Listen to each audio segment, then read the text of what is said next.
तो जैसा कि आज का थंबनेल देख के आपको पता चल गया होगा कि आज मैं बताने वाला क्या हूँ।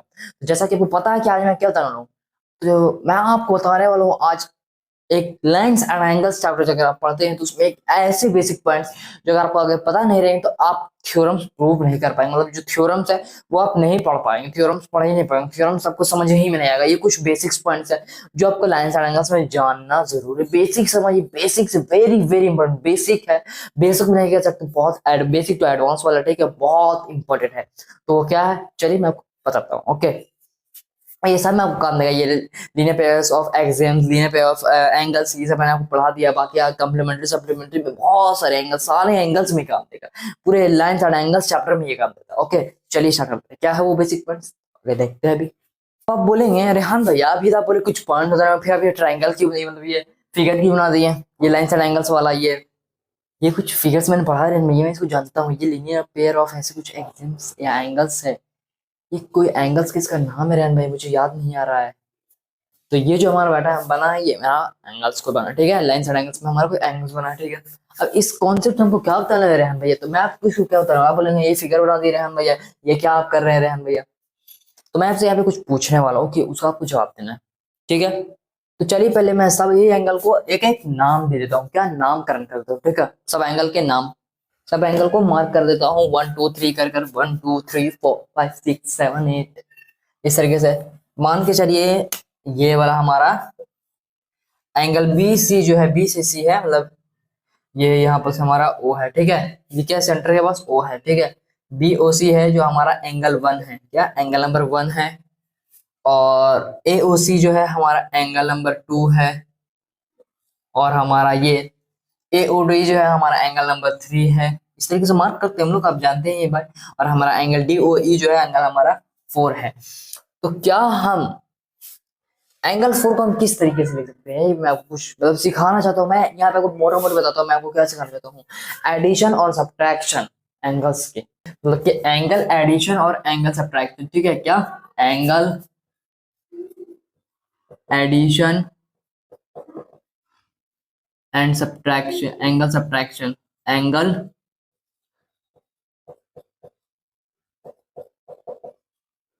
सब्ट्रैक्शन, ये बता रहा हूँ। बोलेंगे रेहान भाई इतनी बुरी राइटिंग होगी आपकी, और ये रेहान भाई ये आपका मार्कर बहुत पतला चल रहा है, ये क्या बात है।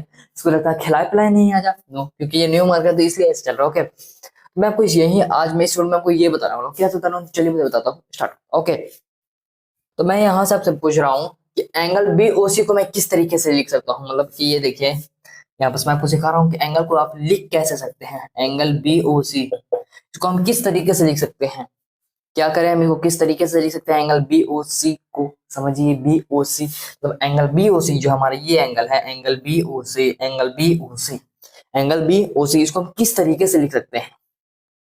तो आप बोलेंगे रेहान भैया समझ में नहीं आ रहा है कैसे लिखे। तो क्या मैं देखिए इसको मैं इस तरीके से लिख सकता हूँ कि नहीं, angle A O B, angle A O B में से माइनस अगर हम एंगल ए ओ सी कर देंगे तो समझिए ये मेरा दिया हुआ इस तरीके से दिया हुआ, ठीक है। देखिए ये इस तरीके से दिया हुआ है ना।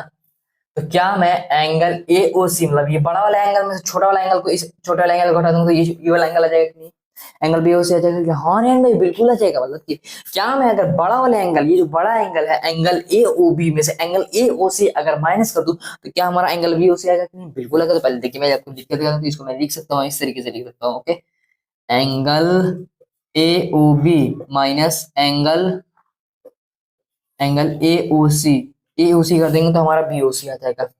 पहली बात हमारी ये रही। हाँ यार मैं तो बिल्कुल हम कर सकते हैं कि एंगल बी ओ सी अगर हम निकालना हो एंगल बी ओ सी तो हम angle A O B minus angle A O C कर देंगे तो हमारा एंगल बी ओ सी निकल जाएगा। हाँ रेहन भैया बिल्कुल समझ में आ गया, कितना इसी तरीके से बताया। तो हमको समझाने वाले क्या आ रहे हैं भैया, आप बताइए ना, बताता हूँ, रुकिए पहले पूरा देखिए। ओके, अब मैं आपसे पूछना चाहता हूँ कि क्या एंगल बी ओ डी को हम किस तरीके लिख सकते हैं। एंगल बी ओ डी को किस तरीके से लिख सकते हैं, एंगल बी ओ डी, ठीक है। एंगल बी ओ डी चाहिए, जो हमारा एंगल है angle B O D, angle B O D, angle B O D, angle B O D, angle B O D, इस एंगल को हम किस तरीके से लिख सकते हैं।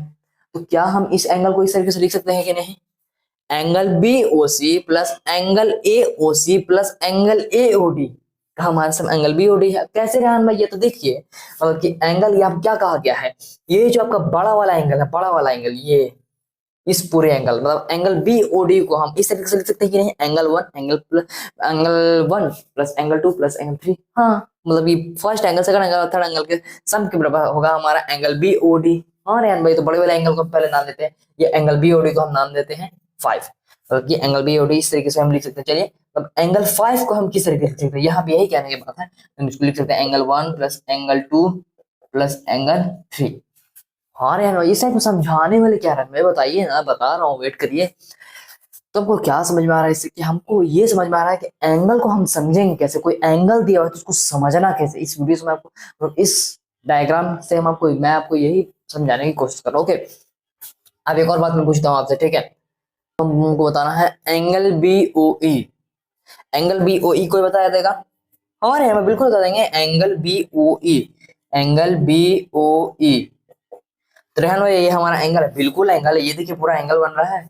एंगल बी को हम इस तरीके से लिख सकते हैं कि angle 1 plus angle 2 plus angle 3 plus angle 4। हम इस तरीके से लिख सकते हैं कि एंगल 5 प्लस एंगल 4।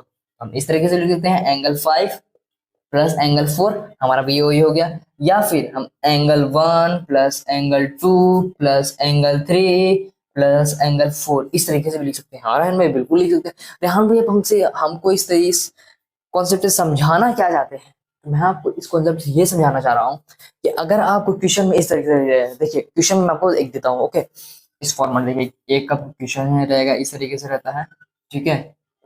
मान के चलिए ये आपका एक क्वेश्चन है, ये है ए ओ बी सी डी, ठीक है।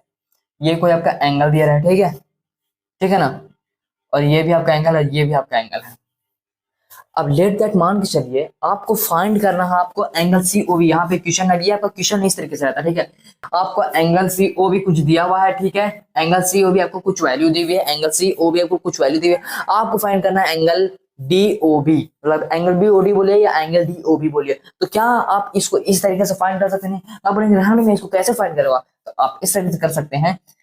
आपको एंगल सी ओ बी पता रहे और सी ओ डी पता रहेगा, मतलब क्या, अगर आपको इस छोटे वाले एंगल को निकालना है, इस छोटे वाले एंगल को, एंगल 3 को, एंगल मतलब एंगल बी ओ डी को, तो आपको यहाँ पे दो एंगल की कम आएगी। कैसे आएगी? आपको एक बड़ा एंगल लेना पड़ेगा, angle C O B, angle C O B मतलब angle C O B, angle C O B, angle C O B minus angle C O D, minus angle C O D, मतलब कि बड़े वाले में से, ये पूरी बड़े वाले में से ये जो पूरा बड़ा वाला एंगल है एंगल सी ओ बी, उसमें से अगर मैं ये वाला सब्ट्रैक्ट कर दूं तो मेरा क्या ये वाला आ जाएगा कि नहीं? बिल्कुल एक रहना यहाँ देखिए, angle C O B minus angle C O D is equal to हमारा एंगल डी ओ बी आ जाएगा कि नहीं? डी ओ बी, हाँ ध्यान में आ गया। तो इससे मैं आपको यही समझाना चाहता हूँ कि आप एंगल को समझ कर कैसे निकालते हैं। इस तरह के क्वेश्चन आएंगे तो आप कैसे करेंगे, मतलब कि बहुत सारा होता है कि आपका हाफ में दिया रहता है, तो मतलब कि होता है कि एक बड़ा एंगल दिया है, तो मान के चलिए कोई बड़ा एंगल हाफ ऑफ करके भी दिया रहता है उस तरीके से, ओके। तो इसी तरीके से मैं आपको पूरा समझाना चाहता हूँ, ओके। और इसमें मैं आपको कुछ लार्ज पॉइंट बताने वाला हूँ, तो ये आपको कैसे यूज आएगा ये आपको पता चल गया, ठीक है ना, पता चल गया ना कि कैसे आपको यूज करना है, मतलब एंगल सम और एंगल सबट्रैक्शन किस तरीके से हम यूज करते हैं, ओके, ये आपको पूरा पता चल गया।